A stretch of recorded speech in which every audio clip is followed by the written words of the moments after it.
이번 시간에는 산업안전보건법 실무에 대해서 저번 시간에 이어서 가도록 하겠습니다.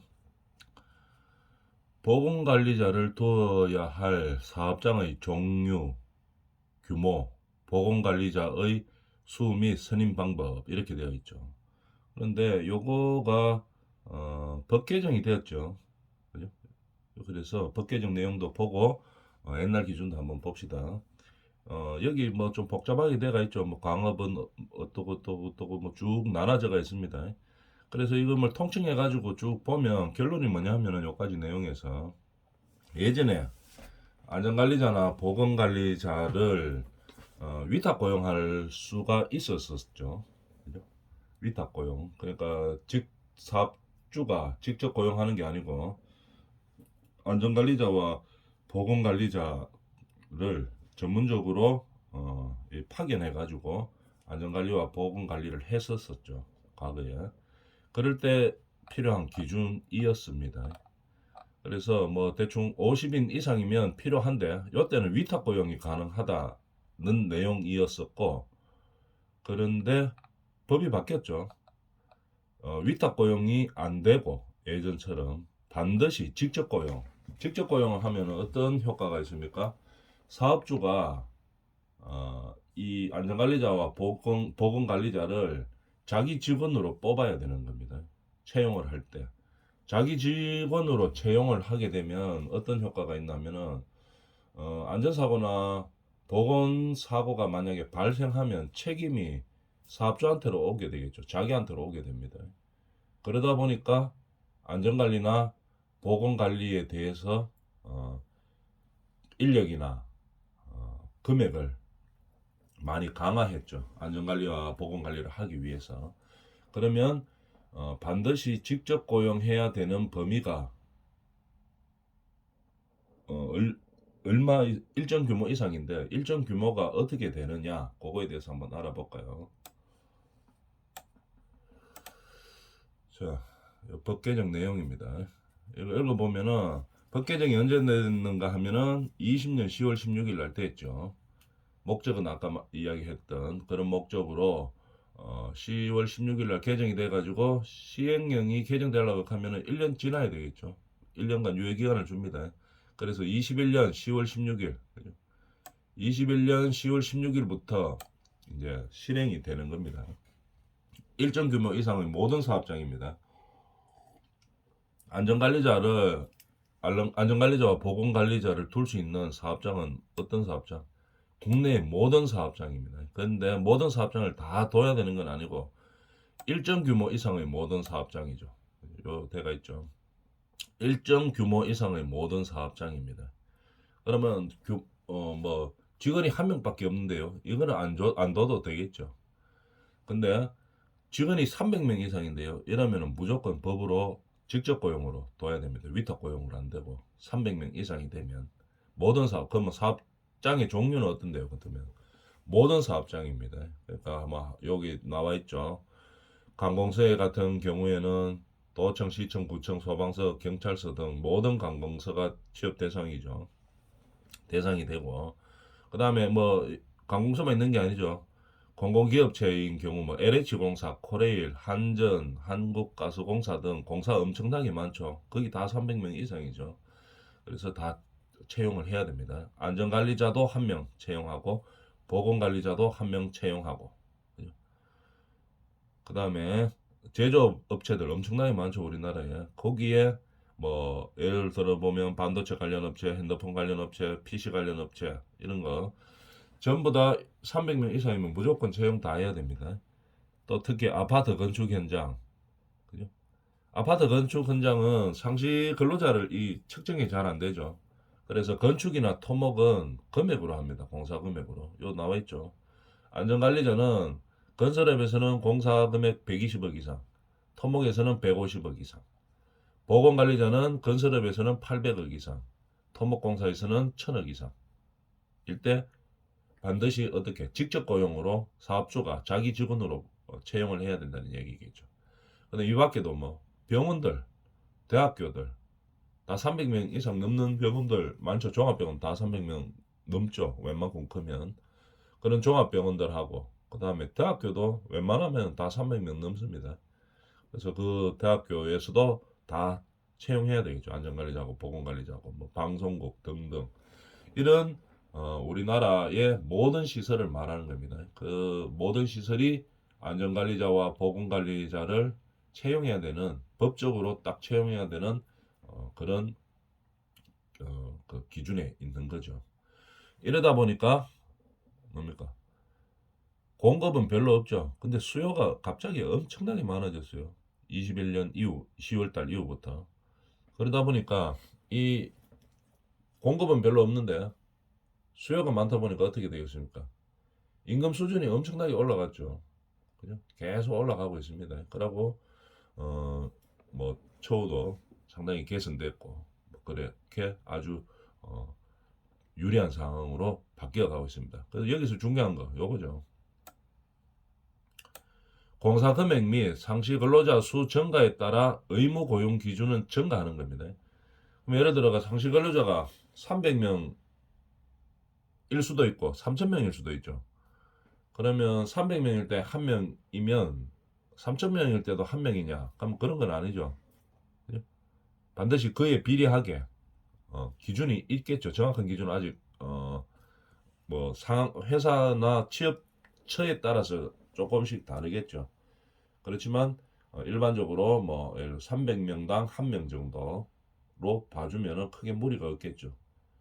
오히려 이런 기준들을 훨씬 더 밑으로 법적 기준보다 훨씬 강화하는 업체들도 많이 있다고 했었죠. 대기업들 중에서 좀 유명 대기업들 보면은 법에서는 300명 이상일 때 하나에 한 명의 안전관리자와 한 명의 또 보건관리자를 각각 두도록 되어 있는데 자체적으로 대기업들 중에서는 안전관리와 보건관리를 강화하기 위해서 자체적으로 뭐 200명당 한 명씩 안전관리자와 보건관리자를 선임하는 기준이 로 설정하는 데가 많이 있습니다.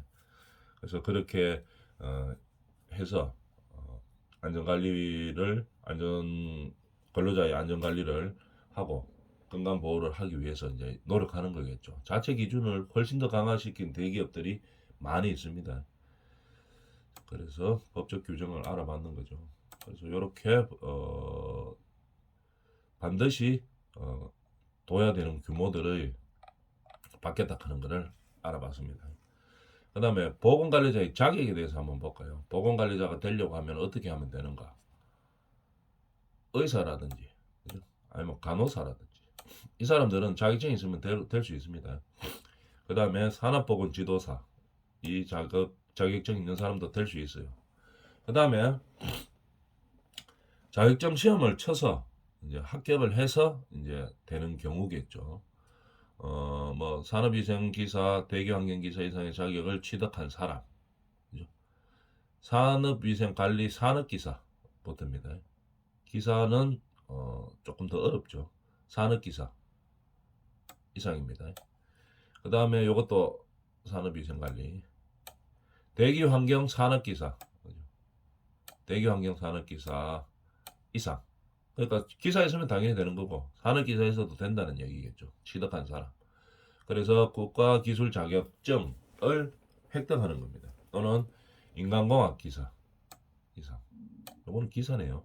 인간공학 기사 이상을 취득한 사람. 이렇게 국가가 인정하는 자격증이 있죠. 보건관리자가 되려고 하면 산업인력관리공단에서 시험을 쳐서 합격을 하면 이제 보건관리자로 갈 수 있다. 어디 취업을 할 수 있다 이 말이죠. 그 다음에 이 국가 자격증과 동일하게 취급해 주는 게 뭐가 있나 한번 볼까요? 고등교육법에 따른 전문대학 이상의 학교에서입니다. 산업보건이나 중요한 거 산업보건이나 산업위생 분야 학과를 졸업한 사람입니다. 그죠? 졸업했는데 법에는 이렇게 졸업한 사람으로 되어 있죠. 졸업한 사람이 되는 거는 맞습니다. 여기서 중요한 거 이 안전관리자도 마찬가지죠. 산업안전 분야를 학과를 졸업하면 안전관리자 자격증이 있는 것과 동일한 자격 요건을 줍니다. 그런데 여기서 조심해야 될 거, 무조건 다 관련 학과를 나온다고 해서 주는 게 아닙니다. 인정해 주는 게 아니에요. 그러면 안전관리자와 보건관리자의 자격 요건은 누가 관할하느냐 하면은 노동부에서 관여하죠. 우리나라의 정부 부처 중에서 고용노동부가 관여합니다. 그러면은 고용노동부에서는 어떻게 되는가 하면은 이 전문대학교 이상에서 산업보건이나 산업위생 분야 아니면은 산업안전 분야 학과를 졸업했다고 해서 무조건 다 인정해 주는 게 아닙니다. 고용노동부에서 이 학과에, 그죠? 산업보건이나 산업위생, 산업안전 분야에 어, 과목을 개설을 지정해 줍니다. 어떤 과목을 개설하라. 이거를 개설하고, 학교에서는 개설하고, 이 학생들이 이 과목을 수강을 전부 다 해야지만이 인정을 해주고 있죠. 안전관리자와 보건관리자 마찬가지입니다. 그래서 어, 이 산업보건, 산업위생, 산업안전 분야의 학과를 가려고 하면 이 과목이 개설되는 학교에 가야 됩니다. 그러고 그 학교를 졸업해야지 노동부에서 인정을 해줘요. 알겠죠? 그래서 무턱대고 개설 안 되는 관련 학과가 있는 학과에 가면 안 됩니다. 그러면은 뭐 가면 안 되는 건 아니죠. 가더라도 나중에 노동부에서 인정을 안 해줘요. 이 안전관리자나 보건관리자 자격이 있다고 졸업을 해도. 그래서 반드시 관련 학과 중에서 노동부 지정 과목을 개설했는 학과로 가야 된다 하는 거 알아두면 되겠습니다. 그 다음에 산업보건지도사라고 있죠. 산업보건지도사의 직무에 대해서 무슨 일을 하는가에 대해서 한번 봅시다. 산업보건지도사는 여기 일반적으로 봤을 때 다 같은 국가 자격증이지만 이런 기사들 보다가 조금 더 힘듭니다. 취득하기가 조금 더 힘들고 조금 더 힘드니까 어떻게 되겠습니까? 우리가 근로 급여 수준도 조금 더 일반적으로 좀 더 높습니다. 높고 하는 일의 범위도 좀 더 넓어요. 그래서 산업보건지도사가 무슨 일을 하는지 한번 볼까요? 작업 환경의 평가 및 개선. 작업 환경을 어떻게 합니까? 평가도 하고 어떻게 개선하라고 지도도 합니다. 그 다음에 작업 환경 개선과 관련된 뭐도 계획서 및 보고서를 작성하는 거겠죠. 그 다음에 근로자 건강 진단에 따른 사후 관리도 하는 겁니다. 사후 관리를 하는 겁니다. 어떻게 하라고. 그런데 이게 산업보건 지도사가 의사는 아니죠. 의사는 아니기 때문에 뭐 의료 행위를 이 법에서 정한 것 이상으로 할 수는 없습니다. 그래서 또 무슨 일을 하느냐? 직업성 질병을 진단하고 예방지도 합니다. 어떤 거? 직업성, 이 직업에 관련된 질병이 뭐 어떤 것이냐 하고 질병을 진단하고 예방지도 할 수 있습니다. 근데 산업보건지도사 중에서 질병 진단은 누가 하느냐? 우리나라 의료법이 있기 때문에 산업보건지도사 중에서 의사인 사람이 있죠. 의사인 사람들만 질병 진단은 할 수 있습니다. 직업성 질병 진단을. 왜냐면 의료법이 있기 때문에. 근데 예방지도는 뭐 다 할 수 있죠. 진단은 뭐 이 직업에 대해서 발생할 수 있는 병이 뭐 어떤 거였다고 이렇게 진단할 수 있는 사람은 산업보건지도사 중에서 의사인 사람만 할 수 있다는 얘기입니다. 그 다음에 산업보건에 관한 조사 연구 당연히 해야 되겠죠. 산업보건지도사가. 그 밖에 대통령령으로 정하는 대통령령입니다. 시험 칠 때 뭐 이런 거 잘 나오죠. 국무총리령으로 정하는 사항. 뭐 이런 거 틀리는 거죠. 틀린 것을 찾아라 하면 산업보건에 관한 누구령입니까? 대통령령입니다. 뭐 이런 걸로 직무를 수행하고 있다 이런 얘기겠죠. 그 다음에 물질안전보건의 작성입니다. 물질안전보건, 물질안전보건의 작성 제출. 우리가 화학물질은 일반적으로 취급하기가 조금 까다롭죠. 위험하기도 많이 합니다. 보통 일반 물질보다가 조금 더 위험하죠. 그래서 물질안전보건자료의 작성, 제출하는 법이 따로 있습니다. 그죠? 여기 내가 있죠. 한번 봅시다. 화학물질 또는 이를 함유한 혼합물. 화학물질이나 이를 함유한 혼합물이다. 우리가 사업 현장에서 화학물질을 다루는 경우들이 많이 있죠. 화학물질 또는 이를 함유한 혼합물로서 이것을 제조하거나 수입하려고 할 때 각 호의 사항을 적은 자료를 요건 누구형입니까? 고용노동부령입니다. 고용노동부령. 시험 칠 때 이런 게 잘 나오죠. 다음 중 물질안전보건 자료의 작성 및 제출에 관한 내용으로서 잘못된 것을 골라라. 하여간 1번 쭉 1, 2, 3, 4 쭉 맞는 거 하다가 5번 화학물질 및 이를 함유한 혼합물로서 제조 수입하는 자는 다음 각 호의 사항을 적은 자료를 대통령령으로 정한 바에 따라서 작성하고 고용노동부 장관에게 제출하여야 한다. 이러면 틀렸는 거죠. 대통령령이 아니고 고용노동부령입니다. 그걸로 정하는 바에 따라 작성하고 누구에게 제출합니까? 고용노동부 장관에게 제출합니다. 그러니까 노동부 소속이죠, 이게. 근데 요거는 대통령령으로 하는 거. 산업보건지도사. 이런 구체적인 내용들은 시험 칠 때 외워주면 됩니다. 자격증 시험 칠 때. 근데 전반적인 이론은 이렇게 이론 공부를 하고 시험 칠 때 외우는 거는 이 어느 거를 외워야 되는지 이론으로 보면은 전체적인 흐름은 알 수 있어도 시험을 딱 위해서 하기에는 양이 너무 많죠. 이 이론으로 하기에는. 그래서 시험 칠 때는 문제풀이로 합니다. 문제를 풀면서 외우는 거죠. 그래서 어떤 유형으로 나오는지를 보고 기출 문제들 있죠. 그런 거 사서 이제 외워주면 됩니다. 쉽죠. 그렇게 어렵지는 않습니다. 이제 관심을 가지고 노력을 하면 반드시 붙을 수 있습니다. 그렇게 아무리 노력해도 힘든 그런 시험이 아니죠. 조금만 노력하면 우리가 전공하고 노력하면 다 붙을 수 있는 시험이기 때문에 꼭 시험을 한번 쳐보도록 해서 꼭 붙도록 합니다. 노동부 장관에게 제출하여야 한다. 이 경우 노동부 장관은 고용노동부령으로 기재사항이나 작성 방법을 정할 때 화학물질관리법 및 화학물질의 등록 및 평가에 관한 법률과 관련된 사항에 대해서 환경부 장관과 협의한다. 누구하고 협의합니까? 환경부 장관과 협의합니다. 그죠?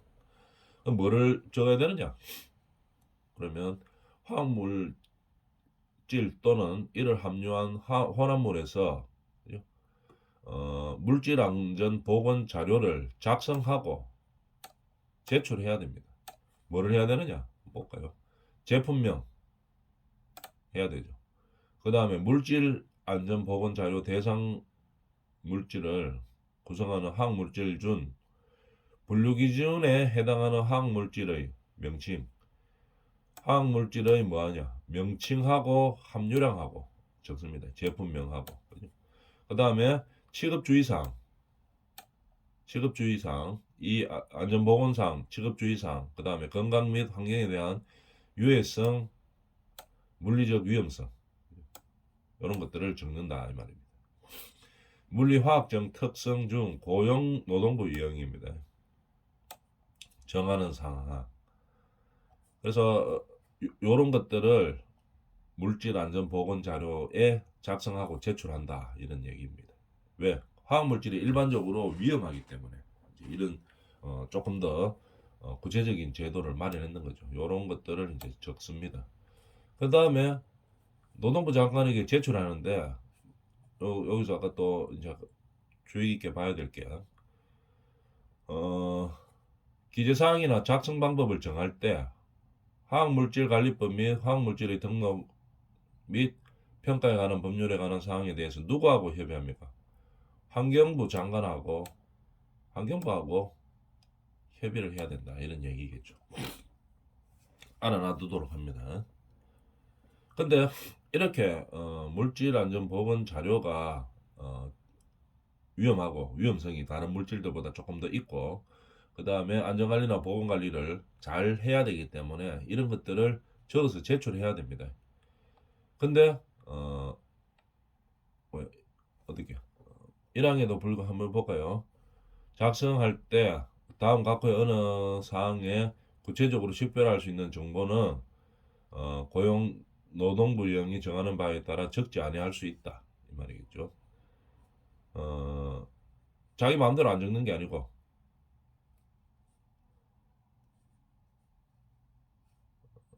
어떨 때 요거일 때 이 말이죠. 요런 경우에는 적지 않아도 된다 이 말입니다. 뭐 영업 비밀로서 보호할 가치가 있다고 인정되는 화학물질, 우리 뭐 예를 들어가 우리 회사에 뭐 아주 보안에 관계되는 거 그런 물질이 있을 수도 있죠. 그런 물질이라든지 기업 화학물질을 함유한 제재 뭐 이런 것들 진짜 영업 비밀이다. 이런 제품이. 근데 다 게시하면 안 되겠죠. 요럴 때에는 게시를 안 해도 됩니다. 그런데 이 안 할 때도 다 기준이 있어요. 근로자에게 중대한 건강 장애를 초래할 우려가 있는, 그죠? 중대한 건강 장애를 초래하러 있을 때는 그런 초래할 수 있는 중대한 건강 장애를 초래할 수 있는 대상 화학 물질은 그걸 하지 않아야 되면 안 해야 되면 말이죠. 아무리 영업 비밀이 있어도 중대한 건강 장애를 초래할 수 있으면 게시해야 된다 이런 얘기입니다. 그죠? 뭐 일반적으로 중대한 건강 장애가 아니면은 영업 비밀에 해당하거나 보호 가치가 있는 경우에는 어떻게 게시하지 않아도 되죠. 그 다음에 이런 게시를 제출을 하고 만들어서 게시를 해야 되겠죠. 그러면서 대상 화학 물질은 그거를 취업하는 작업장은 게시할 때 어떻게 해야 됩니까? 근로자들이 쉽게 볼 수 있는 장소에 게시해야 됩니다. 법이 막 게시를 꼭 해야 된다고 이야기해가지고 게시를 하기는 하는데 저 천장 꼭대기에 그거 매달아 놓고 이거 뭐 게시 단속반에 우리 게시했는데요 이러면 안 된다 이 말이죠. 천장에 붙여놓고 뭐 이래가지고 근로자들이 못 보겠죠. 근로자들이 잘 볼 수 있는 장소에 게시를 해야 됩니다. 법 규정이 중요한 게 아니고 안전 관리와 보건 관리를 제대로 해야 되겠죠. 그래서 이런 위험한 화학 물질들은 반드시 게재를 하고 법에 따라서 게시를 또 해야 됩니다. 뭐 잘 보이는 장소에. 그 다음에 산업보건전보건위의 선임 및 직무에 대해서 보면 아까 이거는 산업보건의의 보건관리자를 말하는 거겠죠. 선임 및 직무. 보건관리자를 주어야 될 때 50인 이상은 아까 했는 내용이죠. 50인 이상 사업장으로 하고 근데 직접 고용으로 해야 되는 범위는 받겠다고 이야기했죠. 법률은. 그래서 고용인은 300인 이상의 모든 사업장에 해당된다고 이야기했었습니다. 건축과 토목은 금액으로 이야기하고 그 다음에 건강진단 결과의 검토 및 그 결과에 따른 작업 배치, 작업 전환, 근로시간의 단축 등 근로자의 건강보호를 조치를 할 수 있다 이 말이죠. 그럼 예를 들어서 날씨가 너무 더워요. 작업장에서 일하는데 뭐 여름에 뭐 영상 한 40도 넘어가고 뭐 45도 가가지고 더워서 도저히 일 못합니다. 그럴 때 근로시간 단축을 해야 되겠죠. 그런 것을 제한하고 건의를 하고 되도록 그렇게 조치를 취해줘야 되는 거겠죠. 그게 보건관리자의 의무죠. 근로자의 건강장애 원인 조사와 재발 방지를 위한 의학적 조치도 해야 되고 그 다음에 뭐야 이거 근로자의 건강 유지 및 증진을 위해서 필요한 의학적 조치를 관하여 고용노동부 장관이 정하는 사항에 대해서만 해야 됩니다. 의료법이 있기 때문에 다 해가지고는 안 되고 고용노동부 장관이 정하는 범위 안에서 해야 돼요. 그 다음에 물질 안전 보건 자료의 작성 제출. 아까 화학 물질 있죠. 물질 안전 보건 자료 이거 말하는 거죠. 물질 안전 보건 자료의 작성 및 제출을 하는데 화학 제품은 해야 되는데 화학 제품이나 뭐 화학 제품의 혼합물은 하라고 아까 이야기했었죠. 그런데 이거를 제외시키는 게 있습니다. 어떤 게 제외되느냐? 우리가 실생활에 반드시 필요한 것들은 제외시켜 주죠. 예를 볼까요? 건강기능식품, 농약 같은 거 우리 생활에 필요하죠. 농사 지을 때. 이런 것들은 제외시켜 줍니다. 작성, 제출, 제외 대상 화학물질입니다. 작성이나 제출을 제외하는 거. 제외하는 대상 화학물질은 이런 것들이 있다. 그다음 한번 볼까요? 마약 및 항정신성 의약품, 비료, 우리 생활에 밀접한 것들이 많이 제외되어 있습니다. 사료, 원료 물질, 쭉 읽어보면 되겠죠. 안전 확인 대상 생활화학 제품, 화학 제품 중에서 뭐 이런 것들 쭉 읽어보면 다 알 수 있겠죠. 일반 소비자의 생활용. 그래서 우리 생활과 밀접하게 꼭 필요한 것들은 굳이 뭐 이렇게 강제하지 않는다 이 말이죠. 이거 작성 제출에서 제외시켜 준다 이 말입니다. 의약 읽어보면 식품 및 식품 첨가물, 그다음에 의약품, 방사성 물질, 위생용품, 의료기기, 화학류. 요 하나 조금 더 알아줘야 될 것은 화학류도 제외입니다. 왜냐하면 그 화학류에 관련 관리법들이 있기 때문에 그런 거죠. 화학류에 관한 관리법이 따로 있기 때문에 굳이 여기서 강제하지 않아도 된다는 얘기입니다. 그 다음에 또 폐기물 이런 것들은 시험에 나오면 헷갈릴 수 있겠죠. 이거는 제외시켜주는 용입니다. 화학류, 폐기물. 그 다음에 읽어보면 알 수 있는 거 화장품 뭐 이런 것들은 다 알 수 있죠. 그 다음에 연구개발용품 당연히 생활하고 밀접하는 거죠. 고용부 장관이 독성 폭발선으로 인해 위해의 정도가 적다고 인정을 했어야 됩니다. 적다고 인정하여 고시한 것들, 고시했는 화학물질 이런 것들은 제외시켜 줍니다. 자, 그리고 지금 이런 것들이죠. 물질 안전 보건 자료에 관한 교육 내용 뭐 이렇게 됩니다. 대상 화학물질의 명칭. 자, 여기까지 하고 요거부터는 다음 시간에 하도록 하겠습니다.